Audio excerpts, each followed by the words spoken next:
हम में से शायद ही कोई होगा जिसे मीठा खाना पसंद ना हो, और इसीलिए हम सब के लिए इसे छोड़ना उतना ही मुश्किल है। शुगर क्विट करने की जर्नी की शुरुआत करने से पहले शुगर के कॉन्सेप्ट को समझ लेते हैं, और इसे समझने में आसानी होगी आपको इस वीडियो की मदद से, जिसमें मेरे दोस्त कुणाल उपाध्याय जो फिटनेस एक्सपर्ट हैं, उन्होंने शुगर के कॉन्सेप्ट को बहुत आसानी से समझाया है। और उन्होंने ये भी समझाया था कि शुगर क्विट करने की जो लंबी जर्नी होती है उसका सबसे मुश्किल दौर होता है उसकी शुरुआत, डे 1 विद ज़ीरो शुगर।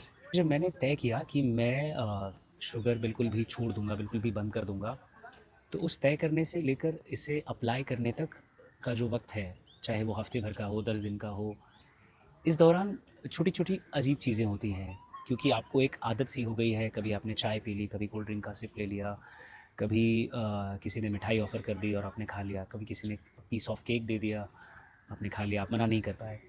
तो पिछले 7-8 दिनों में ये छोटा-मोटा संघर्ष रहा। तो इसीलिए आज हम डे 1 पे हैं, जहाँ मैं कॉन्फिडेंट हूँ, जहाँ मैं श्योर हूँ कि अब मैं कम से कम ना तो बोल ही पाऊँगा क्लियरली, और जाने-अनजाने में भी मैं शुगर का एक छोटा-सा हिस्सा भी नहीं खाऊँगा। तो ये है डे 1, देखते हैं आगे क्या होता है।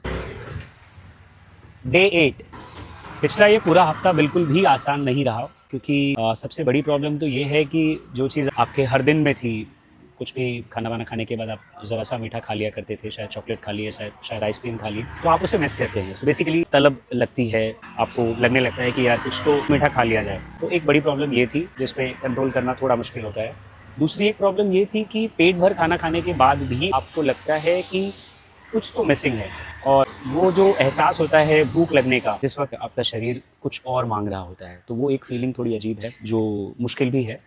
तीसरी एक चीज़ है कि आप थोड़े से चिड़चिड़े हो जाते हैं, छोटी छोटी बातों पे गुस्सा आने लगता है, आपका दिमाग जो है वो जगह पे नहीं रहता है। कई बार ये थोड़ा सा आपके काम पर भी असर डाल सकता है, आप कुछ भूल सकते हैं, या आपको कुछ कुछ याद नहीं रखना चाहते हैं वाली फीलिंग भी आ जाती है कि मुझे नहीं करना है। तो वो एक विद्रोह सा, एक वो अग्रेशन सा दिमाग में आ रहा है। लेकिन ये 4-5 दिन ही हुआ, मतलब हाल ही के 4-5 दिनों में, क्योंकि पहला, दूसरा, तीसरा दिन तो थोड़ा जोश में बीता कि अब तो बॉस अपन ने शुगर क्विट कर दी है। मीठा खाने की तलब, चिड़चिड़ापन, अग्रेशन या खोया खोया सा रहना, ये सब तो होना ही था, क्योंकि हमारी बॉडी को जिस चीज़ की आदत सालों से लगी हुई है, अचानक से उसे उसे वो मिलना बंद हो जाए तो बॉडी तो रिएक्ट करेगी। लेकिन इन सबसे बड़ी प्रॉब्लम थी लो एनर्जी लेवल, क्योंकि आपको हर दिन काम करने के लिए या अपने रोज़मर्रा के काम करने के लिए एनर्जी तो चाहिए होती है। स्पेशली मेरे काम में कैसा होता है कि वर्किंग आवर्स मेरे भले 2-3 घंटे हों दिन भर में, लेकिन उन 2-3 घंटों में मुझे अपने दिन भर की एनर्जी का 80% डालना पड़ता है। अब चाहे वो पॉडकास्ट शूट करना हो, चाहे वो लाइव इवेंट्स होस्ट करना हो, लो एनर्जी के साथ ये इमेजिन भी नहीं किया जा सकता। तो शुरुआत के 8-10 दिन ये एनर्जी लो होने की प्रॉब्लम बनी रही, उसके बाद वो सॉल्व हो गई।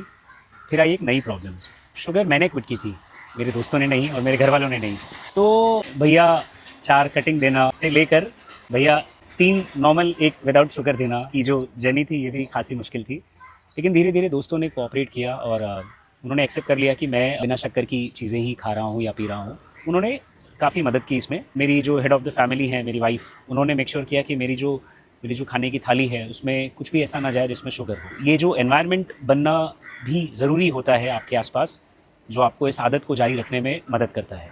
शुरुआत में तो ये किसी नखरे जैसा लगता है, लेकिन ठीक है, अगर आप किसी चीज़ को डेडिकेटेडली कर रहे हैं तो लोग सपोर्ट करते हैं। तो इस तरह बीते पहले 15 दिन बिना शुगर के। फिर आया तीसरा हफ्ता, क्रेविंग जा चुकी थी, लो एनर्जी लेवल नॉर्मल हो चुका था। इवेंट्स में, पार्टीज़ में, जहाँ भी मुझे कुछ मीठा खाने के लिए ऑफ़र किया गया, मैंने पोलाइटली मना कर दिया। अब कोई भी पैकेज्ड फूड ख़रीदते वक्त मेरी नज़र पहले इंग्रेडिएंट्स पर जाती है, जहाँ पर अगर गलती से भी एडेड शुगर के आगे 5 ग्राम्स, 10 ग्राम्स कुछ भी ऐसा लिखा हो, तो मैं चुपचाप उसे वापस रैक में रख देता हूँ। पर चाय की दुकान पर ऐसा हुआ कि लोगों ने मुझे कन्विंस किया कि अरे इसमें शक्कर नहीं है, इसमें गुड़ है, ये सेहत के लिए अच्छा है। तो मैं बता दूं कि गुड़ और शक्कर के हेल्दियर होने में बस इतना फ़र्क है कि गुड़ में आपको मिल जाते हैं कुछ विटामिन्स, कुछ मिनरल्स, जो शक्कर में नहीं होते। गुड़ भी उतना ही असर डालता है जितनी की शक्कर।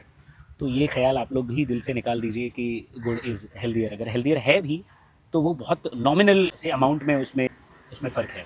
तो it is as good as taking sugar, तो वो भी मना ही करता हूँ मैं, मतलब गुड़ वाली चाय भी मैं नहीं पीता।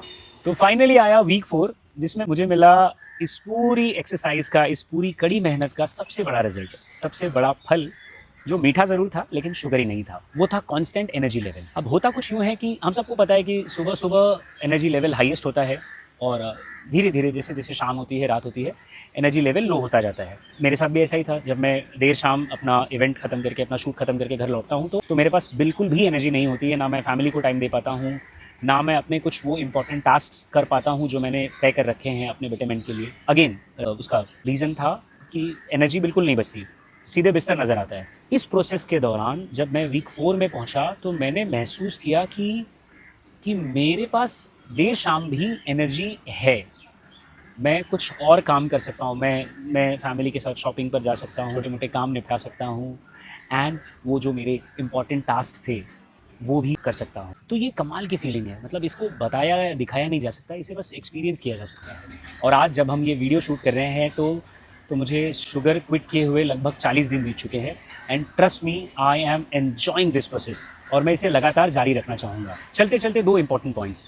सबसे पहला, इस पूरे वीडियो में और हमारी बातों में जहाँ भी हमने शुगर कहा है, तो शुगर का मतलब एडेड शुगर है, नेचुरल शुगर बिल्कुल नहीं, जो फ्रूट्स वगैरह से मिलती है, तो वो जारी रखना है, उसे बंद नहीं करना है। दूसरी चीज़, अगर आप शुगर क्विट करना चाह रहे हैं या ऐसी कोई भी चीज़ करना चाह रहे हैं जो आपकी सेहत से जुड़ी है, तो प्लीज़ आप इसे किसी एक्सपर्ट की निगरानी में ही कीजिए। अगर आपको हमारे इस वीडियो में कोई वैल्यू नज़र आई है और आप भी मेरी तरह 10 लोग आए हैं, धीरे-धीरे ही सही लेकिन लगातार अपने आप को बेहतर बनाना चाहते हैं, तो हमारे इस चैनल को सब्सक्राइब कर लीजिए, हमें इंस्टाग्राम पर फॉलो कर लीजिए, हमारे सारे लिंक्स डिस्क्रिप्शन में मिल जाएंगे। और अगर ये वीडियो पसंद आई तो शेयर कीजिए अपने दोस्तों के साथ। Thank you so much for watching.